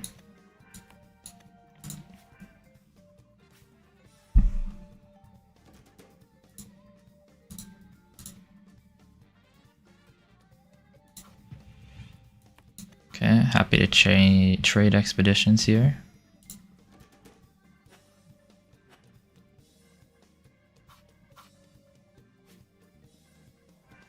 So we're gonna go on 5. Oh my god. Are we living the dream? Is this it, boys? Wait, this is crazy. The third game's gonna close out with a bang.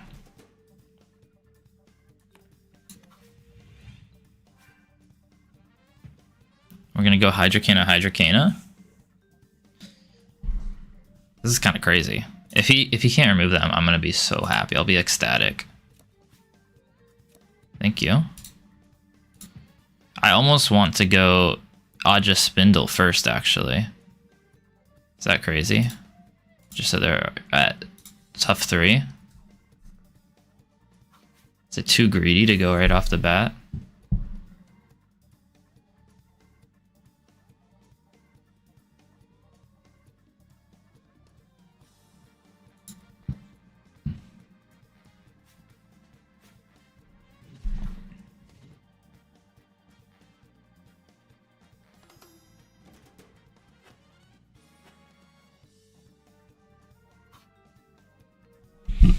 Yeah, do we do Hydra or do we do Aja Spindle? It's a pretty interesting question.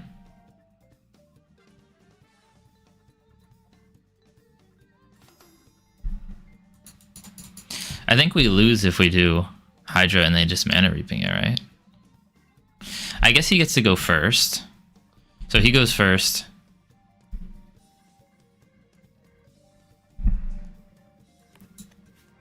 He goes first, and if he uses enough mana where he can't play the mana reaping, then I'm pretty down to play Hydra. But if he still has 4 mana up, he can kill the Hydra.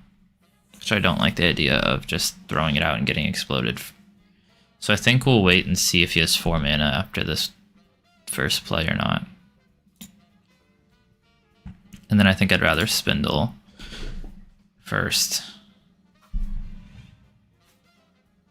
Okay, he can't kill the Hydra.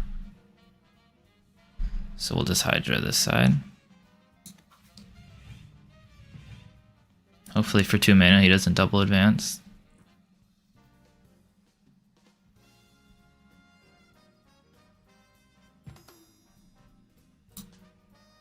Okay, nice. We get to go first. Now it's almost more tempting to play the second Hydra because they'll give each other tough too.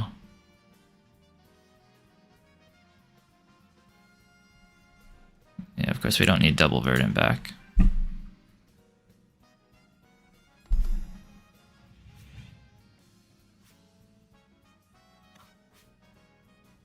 think we're just gonna play the second Hydra. Just freaking go for it. We'll probably lose the left side here, but it's kind of too valuable not to just go double Hydra and hope he doesn't have the removal that he needs. Yeah, he had mana reaping. It's unfortunate. Hopefully we still win the left side. No, we won't win the left side. He's gonna play Kitsune or any of that stuff. Okay, so he gets a single advance at least. So he'll be 1 ahead. Maybe I should have played the... No, see, because if I play the Spindle, it's the same as giving it... It goes from... It goes to tough 3, so he wouldn't have been able to play one of these here. Yeah, but maybe I should have played the Spindle first overall, is what I mean.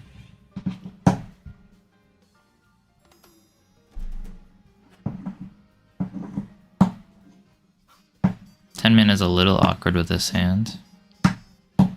Can't really use it effectively. We're 1 behind now, but we do still have a Hydrocana. I kind of want to Spindle. Spindle?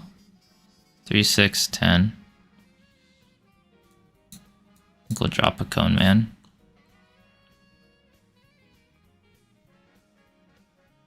Don't know if Cone Man or Verdant back is worse.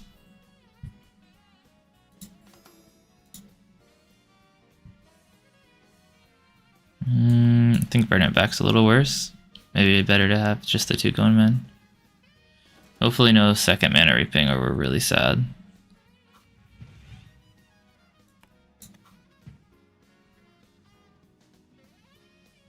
Get those numbers up.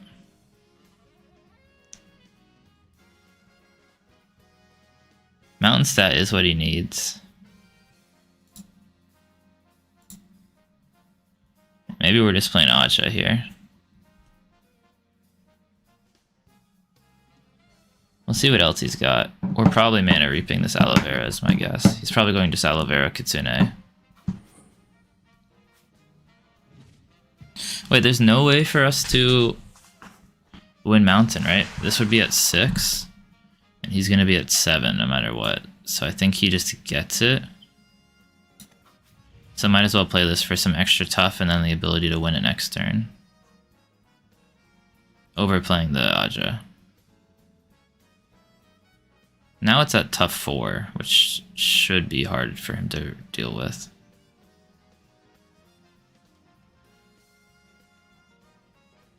Hopefully he's running out of cards enough.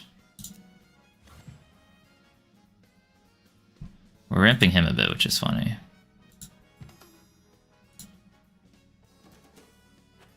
Oh wait, do we move forward as well? Oh, that's pretty hype. Okay. We're in a great spot now, because we have a pretty decent chance to double advance, considering our card advantage here. We don't even need to drop this Aja in. We're just playing these out. I don't think there's a reason for us to go to 11 here. If our hand needs 11 next turn, we can go to 11, but I don't think this turn we need it. We're just going Cone Man on the right. Really get this guy tough.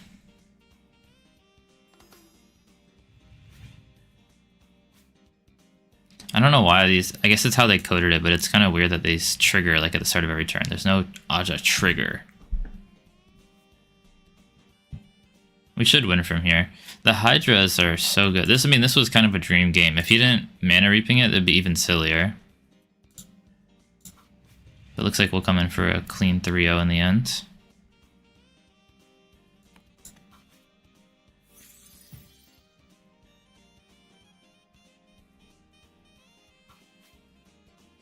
Interesting. We're just gonna trade, right? Like Aja for Aja, and I was already ahead, so I just win. Look at this, 13, 13, 13, 12, 13, 12. Like, this is pretty massive stats. If we were tiebreakering, it'd be crazy. I have like 70 combined stats or something like that. And this guy's got tough 6. Nice. Easy dub. I mean, that game went perfect. We had Tiny Jin into Aja into Hydra, and then we drew a second Hydra right after. I think maybe there was a world where we should have gone Spindle Aja first, but I don't think it changed too much. Alright, well, thank you guys so much for watching. I think about 2 hours is a good end time for us. Went pretty well. We went 3-0 on the ramp deck and 4-1 on the plants deck. I think it gave a good show of them. You got to see some gameplay. Of course, we had the initial deck tech. Yeah, thank you guys so much for watching. I hope you enjoyed. And I will see you next time, maybe this weekend, if not next Wednesday.